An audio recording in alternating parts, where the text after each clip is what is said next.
Aleluia. Graças a Deus. Toda vez que você me vê vestido assim, mais simples, você começa a fazer algumas perguntas, né? Até uma enquete, até uma pesquisa, né? Quem vai pregar hoje, né? Aí pastor Marcos, já para te enrolar, ele já veio lá, bonitão, vestido na linha, mas não foi ele. Acho que perguntaram para a pastora Vanessa também, tá na linha, tá bem vestida, também não foi ela. E talvez você estava perguntando para todo mundo, né, que tá no stream que hoje, quem vai pregar. E ninguém sabia responder a pergunta, né? E tá aqui, ó, a senhora linda, bem vestida, bem preparada. Ela tá assim por fora, mas tem uma palavra dentro dela para liberar, para compartilhar conosco, que essa aparência aqui é pouco para representar. Está aqui Dona Juraci, uma discípula do Senhor, uma mulher que tem nos ajudado, nos abençoado muito, uma mulher de oração, em que o Espírito Santo nos compartilhou ao longo de algumas semanas, que hoje era o dia dela trazer a mensagem para abençoar as nossas vidas. E que você continue sendo abençoado pelo Senhor, pelo Espírito Santo, através da vida dela nessa noite. Jesus, nós te adoramos. Jesus, nós te entronizamos. Jesus, Rei dos Reis, Senhor dos Senhores. Jesus, Cordeiro de Deus. Jesus, Leão da tribo de Judá. Nós te adoramos, Senhor, nós te entronizamos. E queremos dizer que você é a razão de estarmos aqui nessa noite. Queremos dizer que é pelo Senhor que nós estamos aqui. Queremos dizer que é para o Senhor que nós estamos aqui. E queremos dizer que o Senhor é o dono desse lugar. O Senhor é o dono da casa. Espírito Santo de Deus, o Senhor é o mestre nessa noite, nesse lugar. Nós queremos te dar bem-vindo e te dizer que o Senhor tem a liberdade de fazer aquilo que o Senhor quer, aquilo que está no coração do Pai, porque é o Senhor que sonda o coração do Pai. Eu só posso dizer, eis-me aqui, Senhor. Eis-me aqui. Cumpra-se na serva do Senhor a tua vontade. Amém. A paz, queridos. Eu aprendi há muito tempo atrás com uma missionária chamada Judite, que quando a gente está nervosa, a gente confessa que passa metade do nervosismo. Então eu já confessei, agora já está tudo de boa, né? As borboletas no estômago vão acalmando. Então, mas eu creio que nessa noite o Senhor, é da parte do Senhor que temos para compartilhar. Foi nele que buscamos e é nele que nós temos nos firmado, né? E nós queríamos compartilhar uma palavra, um texto que se encontra lá em 1 Reis, no capítulo 1 do livro de 1 de Reis, versículo de 1 a 4. Não é uma senhora muito conhecida, não é uma moça muito conhecida, essa que o Senhor me deu para falar, né? Quando o rei Davi envelheceu, estando já de idade bem avançada, cobriam-no com cobertores, mas ele não se aquecia. Por isso seus servos lhe propuseram: vamos procurar uma jovem virgem para servir e cuidar do rei. Ela se deitará ao seu lado a fim de aquecer o rei. Então procuraram em todo o território de Israel uma jovem que fosse bonita e encontraram Abisag, uma sunamita, e a levaram ao rei. A jovem muito bonita cuidava do rei, o servia, mas o rei não teve relações com ela. Nós vamos conversar sobre Abisag, a igreja que serve.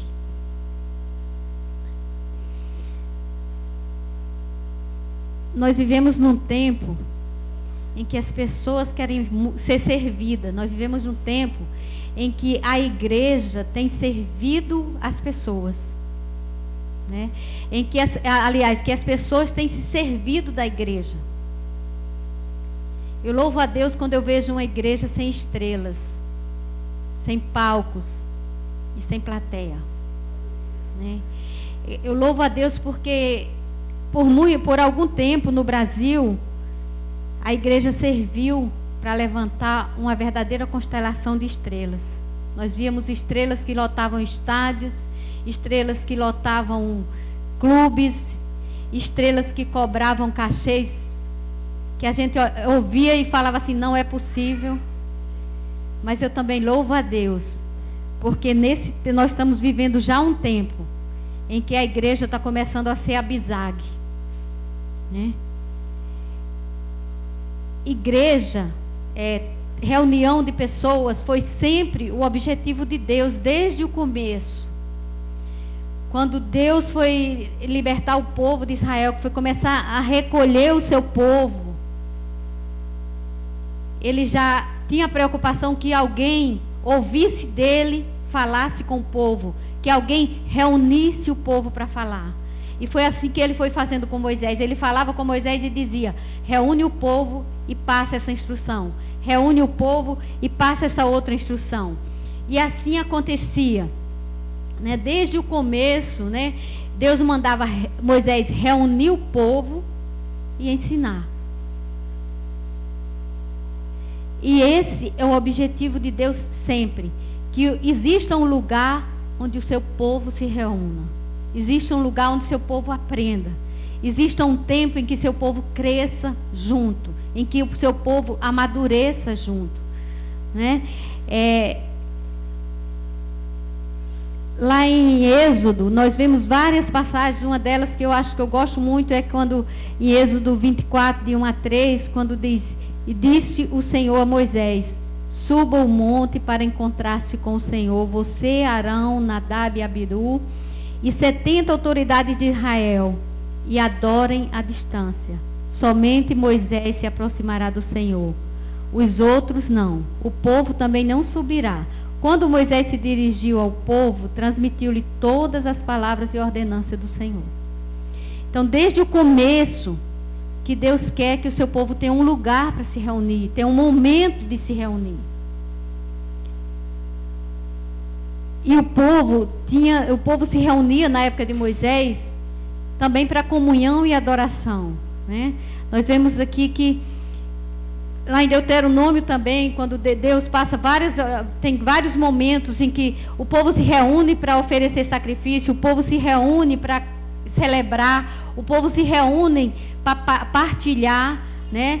E um momento que eu acho muito bonito é lá em Deuteronômio 14, 28, quando diz assim, ao final de cada 3 anos, tragam todos os dízimos das colheitas do 3º ano e armazene-as em sua própria cidade, para que os levitas que não possuem propriedade nem herança, e as estrangeiras, os órfãos e as viúvas, vivam na sua cidade, venham comer, saciar-se, para que o Senhor, o seu Deus, abençoe em tudo e no trabalho das suas mãos.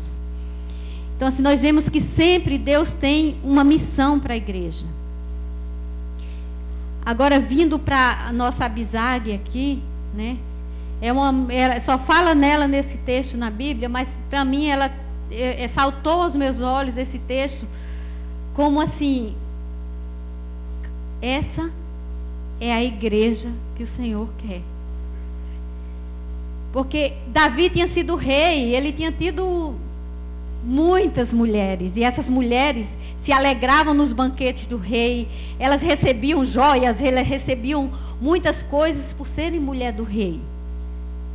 Mas agora era preciso que tivesse uma moça que se dispusesse a apenas servir ao rei. Houve um tempo em que as pessoas se serviam da igreja. Eu vou para a igreja, eu vou ser pastor porque eu quero uma igreja cheia de gente para eu ter um ministério próspero. E baseava a prosperidade do ministério pela igreja cheia. Eu vou ser levita porque eu tenho uma voz muito bonita e eu quero gravar um CD. Eu vou ficar aqui caminhando do ladinho do pastor, porque daqui a pouco ele me dá uma oportunidade no púlpito, e eu vou ficar um pregador famoso, e vou conhecer o mundo, porque eu vou ficar famoso.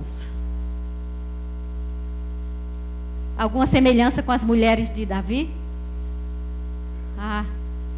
Eu quero muita joia, eu quero ficar perto do rei, porque eu quero muita joia, porque eu quero muita riqueza, porque eu quero ser famosa, eu vou ser a mulher do rei. A Abizague ela foi para a intimidade do rei. Ela foi apenas servir. E eu creio que esse é o grande chamado que nós temos como igreja do Senhor. Servir. Jesus, ele quando começou o ministério, ele chamou algumas pessoas improváveis, né? Jesus, ele gostava de, ele tinha assim um lado que ele gostava de contrariar as expectativas que as pessoas tinham, né?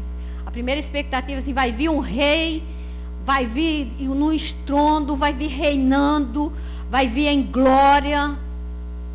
E ele veio numa manjedoura, partilhando o primeiro momento dele com os pastores. Ele veio contrariando. Depois, quando ele começou o ministério, ele contrariou de novo. Ele é o Filho de Deus, ele vai escolher os tops. Vamos pensar aqui, Juraci, aqui na Comunidade de Vida. Juraci, você vai escolher umas pessoas aí para a gente montar uma equipe, um ministério poderoso. Quem que Juraci ia pensar? Pastor Rafa conhece muito de teologia, é mestre, vamos chamar o pastor Marcos, vamos chamar Fátima, Alexandra, porque ela entende muito disso, daquilo, fulano que já foi líder de célula, vamos chamar aquele que já fez o seminário, o pastor Rômulo, ele entende tudo de percussão e vai dar um show, essa é a visão, era a visão humana. Aí Jesus chega, como diz aquela história, e chama pescador, e chama cobrador de imposto, que era a pior espécie da sociedade, e forma um ministério doido. Pensa no ministério doido, foi o ministério que Jesus, foi aquela galera que Jesus chamou. Traidor, gente desonesta. E aí ao longo ele foi agregando uma prostituta aqui, uma endemoniada ali, e foi chamando, né? Foi contrariando as expectativas que as pessoas podiam ter, né? E muitas vezes nós somos levados pela visão natural. Mas o chamado da igreja não é ser famosa, não é agregar grandes pregadores, não é agregar grandes tocadores, grandes tangedores, e tudo isso é necessário na igreja, não anula isso, mas o foco, a missão principal da igreja é o serviço. Jesus, ele começou seu ministério servindo, né? Ele foi ele começou servindo. Se a gente for dar uma viajada pelos milagres que ele fez, ele começou num casamento, e ele sempre mandava as pessoas servir Jesus. Ele nunca chegou para os discípulos e disse assim: fiquem aí sentados que vocês são minha galera, meus 12 aí, que vocês vão ser honrados pelo resto. Ele sempre mandava os 12 servir. Ele sempre mandava. Lá nas bodas, ele falou: vai lá, fala com o mestre Sala, manda lá, vai, serve o vinho. E assim ele fazia com os discípulos dele: vão servir, manda o povo sentar e vocês vão servir o povo. Quanta diferença em alguma realidade do tempo de hoje, né? Que as pessoas assim: eu quero me sentar e ser servido. Jesus não, ele falava assim: manda o povo sentar e vocês vão servir. Alimentem vocês o povo. Eu creio que hoje ele está falando para mim e para você. Nós somos a igreja hoje. Manda o povo sentar. Marcos, Suzana, Rômulo, Ravson, Vanessa, manda o povo sentar e sirvam o povo vocês. Era assim que Jesus trabalhava.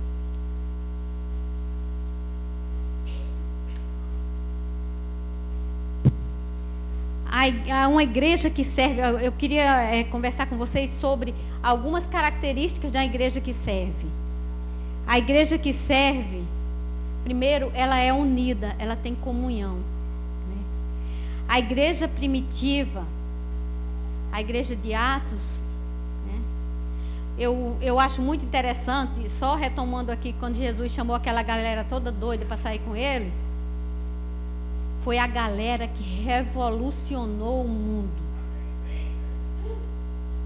Foi a galera que revolucionou o mundo, né? E que lá em Atos eles estavam juntos no mesmo lugar.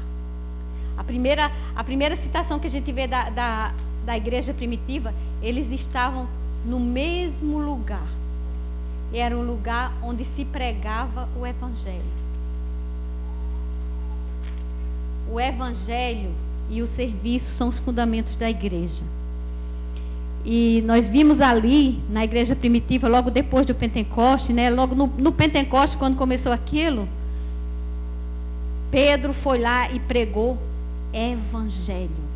O sermão que Pedro fez, ele começou falando dos profetas e veio e contou a história de Jesus, e foi uma pregação de confronto, que ele falou: eu estou pregando Jesus que vocês mataram. Eu estou pregando, e aí o povo, e agora? Agora se arrependam e creiam. Há uma síndrome na igreja de se pregar um evangelho mamão com açúcar.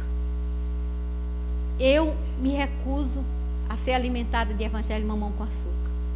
E louvo a Deus porque aqui a gente não serve muito mamão com açúcar. O evangelho autêntico, ele é o evangelho que passa pela cruz, pelo espinho e pelo vinagre. Não tem nada de açúcar e não tem nada de mamão. E Pedro, naquele dia, ele não pregou o mamão com açúcar. Ele pregou, foi assim: olha, eu estou pregando Jesus que vocês mataram. E o resultado disso foram 3.000 almas rendidas ao Senhor.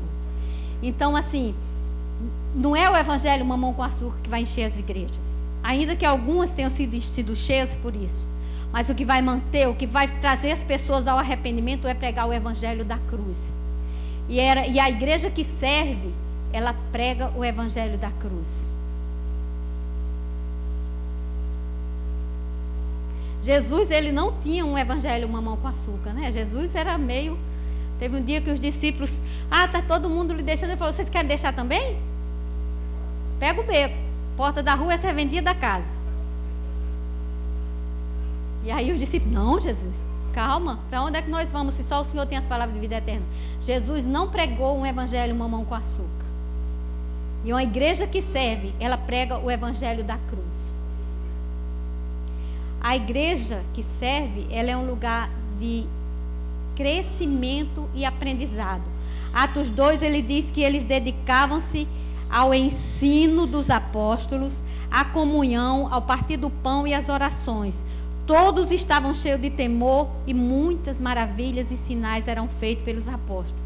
Todos que criam eram mantidos unidos e tinham tudo em comum. Vendiam suas propriedades e bens, distribuíam cada um conforme a sua necessidade. Todos os dias continuavam a reunir-se no pátio do templo, partiam pão em suas casas e junto participavam das refeições com alegria e sinceridade no coração, louvando a Deus e tendo simpatia do povo, e o Senhor lhes acrescentava todos os dias os que iam sendo salvos. Uma igreja que serve ao Senhor, que serve ao Rei, é uma igreja que cresce e aprende junto, que amadurece junto, né? Uma igreja que serve ao Rei, ela é virgem. Ela não se deixa contaminar. Ela não negocia princípios. E ela tem um caráter inegociável. Eu louvo a Deus quando eu vejo uma igreja onde não se negocia princípio, onde não existe o mais ou menos, onde só existe uma posição a se tomar: a posição de obedecer ao Senhor, a posição de ter princípios, de ter leis e normas a serem seguidas. Onde não existe um pensador aí que não é da Bíblia que está escrito, mas ele diz que onde existe liberdade de tudo, existe falta de amor. Acho que é o Isamitiba que fala isso. Que o pai que ama seu filho, ele bota limite. Então, uma igreja sem limites é uma igreja sem amor. E a igreja que serve ao Senhor é uma igreja com limites. O serviço, é o esqueleto da igreja. Serviço, nós somos servos, né?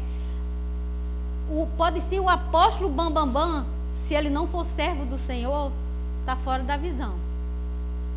Se ele não tiver um coração de servo, está fora da visão, né? Porque Tiago, ele diz assim: a religião que Deus, o nosso Pai, aceita como pura e imaculada é essa: cuidar dos órfãos e das viúvas em suas dificuldades e não se deixar corromper pelo mundo. Essa é a religião. Essa foi a religião que Jesus pregou, porque ele confrontou os religiosos da época. Jesus fala às vezes nós assim temos uma religiosidade, uma coisa de não, eu jejum, eu dou esmolas. Isso faz parte do pacote, não é o foco. Lá em Isaías, Deus fala que o jejum que ele quer é que solte a atadura dos pobres, dos presos, que ajude os pobres, que liberte os encarcerados, que quebre as cadeias, porque aí a justiça romperá. Isso que a igreja que serve deve ter. Não deixar de ter aquelas coisas por causa dessas. Mas se não tiver essas, as outras não funcionam, né? A igreja existe para agradar e aquecer o coração do rei. Nós aquecemos o coração do rei quando nós somos o braço de serviço de Deus na sociedade. O coração de Deus, ele está nas ruas, ele está nos becos, ele está nas vielas, ele está lá com os moradores de rua. E muitas vezes nós estamos aqui dentro. Glória a Deus que nós temos esse lugar abençoado, nós temos um ar-condicionado. Mas lá fora, existem moradores de rua que agora que vai começar o frio, não tem um cobertor. E esse é o braço, e a igreja é o braço que Deus quer usar para alcançar os necessitados, para alcançar os que têm falta de pão. E não é com desapego. Eu sou assim, eu acho que eu sou um ET, alguma coisa assim, porque eu não consigo entender quando as pessoas botam na internet: vamos praticar o desapego, e bota o que não lhe serve mais à venda.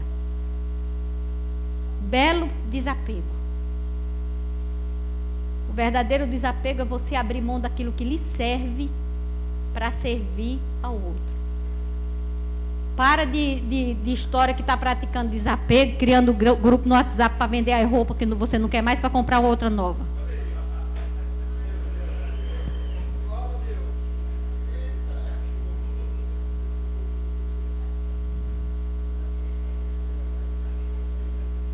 Nós somos escravos de Cristo e, como tal, somos servos dos nossos irmãos.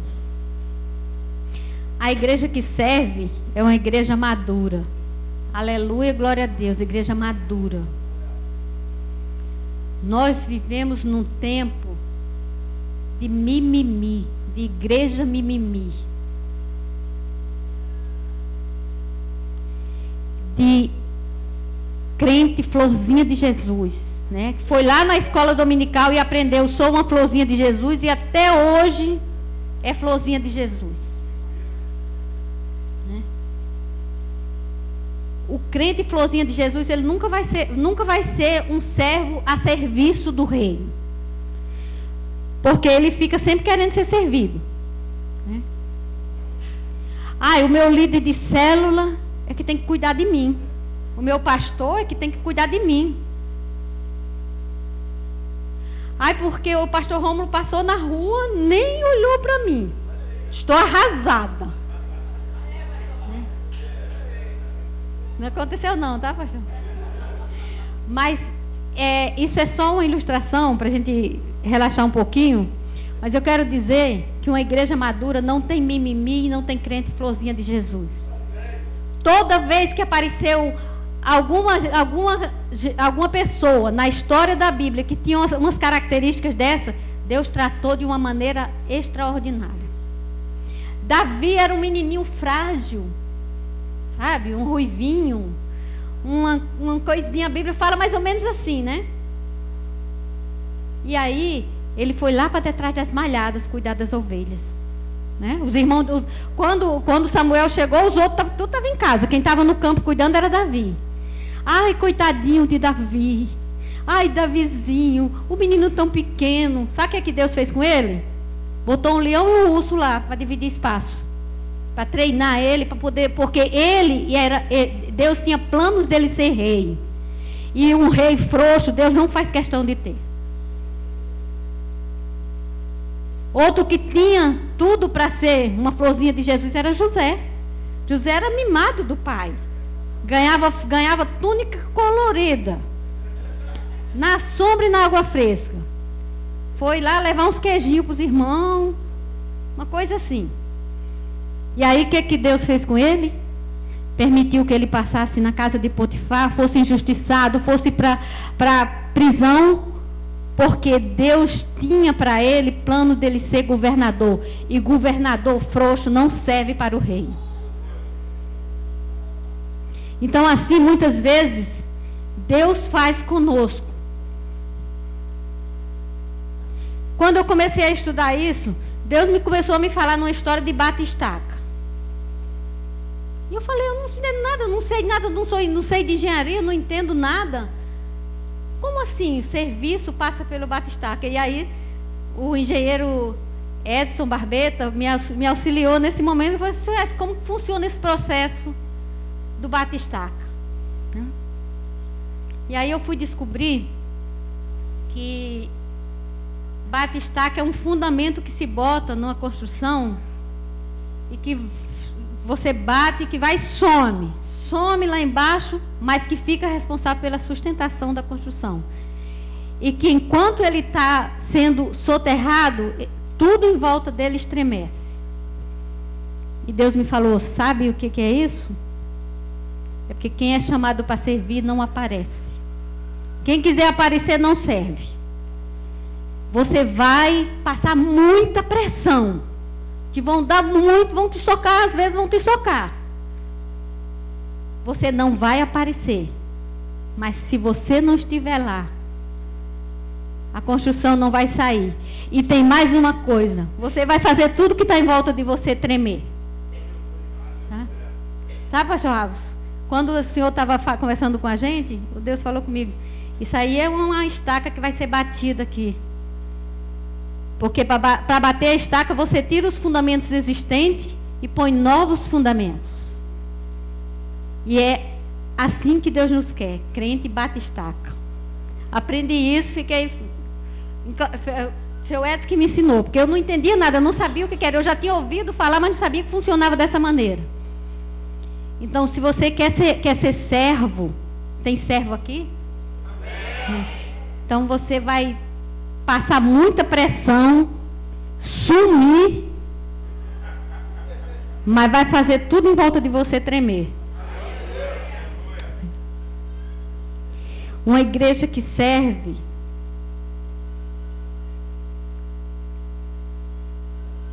é uma igreja madura.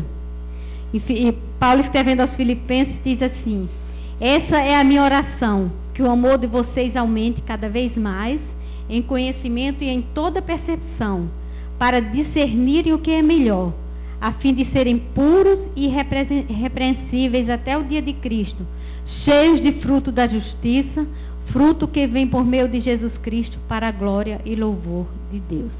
Que vocês sejam cheios de conhecimento. Essa era a oração de Paulo.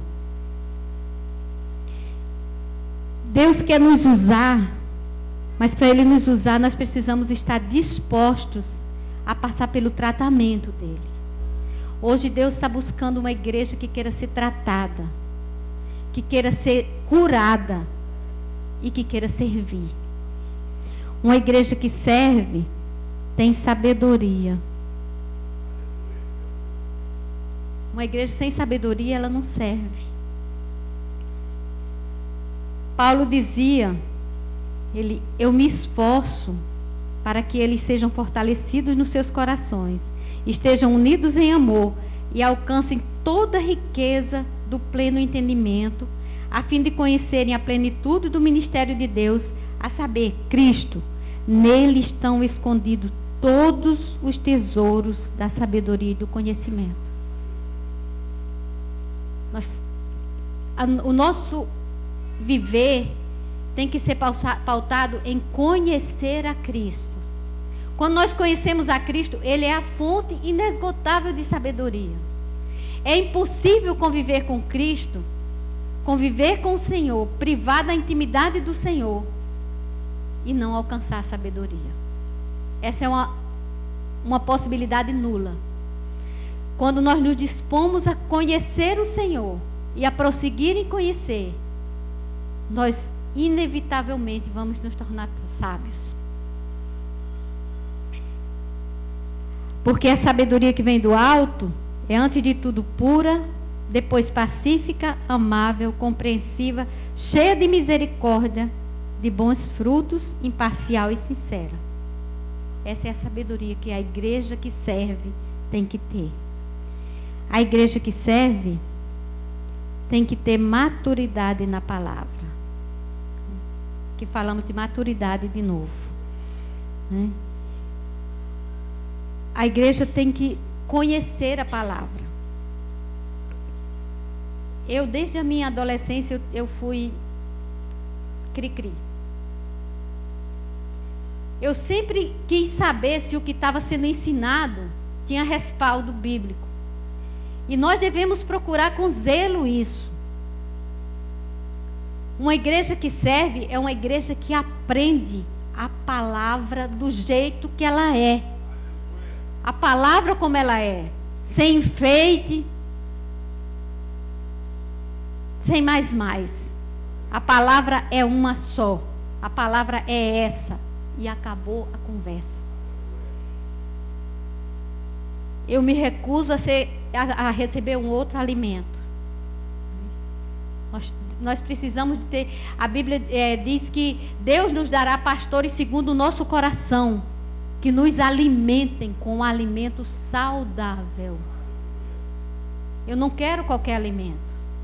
Uma igreja que serve ao Senhor precisa ser saudável espiritualmente, ser bem alimentada, ser bem orientada. Eu louvo a Deus porque nós aqui temos a oportunidade de ter escola que nos ensinam, que nos levam ao entendimento daquilo que nós falamos. Chega de dizer a Bíblia fala, a Bíblia diz. Será que diz mesmo? Será que fala mesmo?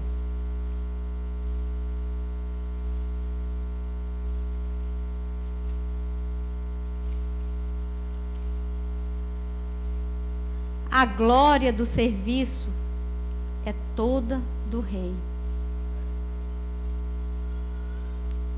Tem muitos de nós não estão preparados para isso. Ah, mas eu me esforcei tanto, eu trabalhei o ano inteiro e eu não apareci, eu não tive evidência. É próprio da natureza carnal e humana querer estar em evidência, relacionar sucesso com fama, relacionar ser bem-sucedido com estar na mídia. É próprio da natureza humana. Se ela não for tratada, nós vamos pensar assim mesmo. Às vezes eu fico pensando assim em algumas pessoas que a Bíblia fala, por exemplo, a Abisag. A Bíblia só fala nesse texto, mas ela é um modelo na igreja. Tem um irmãozinho nosso que eu fico pensando assim, que homem que era aquele? É o irmão Ananias que impôs as mãos em Paulo. Que homem é aquele? Que homem era aquele? Ele só é citado naquele texto. Deus mandou... Eu fico pensando assim, que homem era aquele que quando Deus pensou em alguém pôr as mãos na cabeça de Paulo,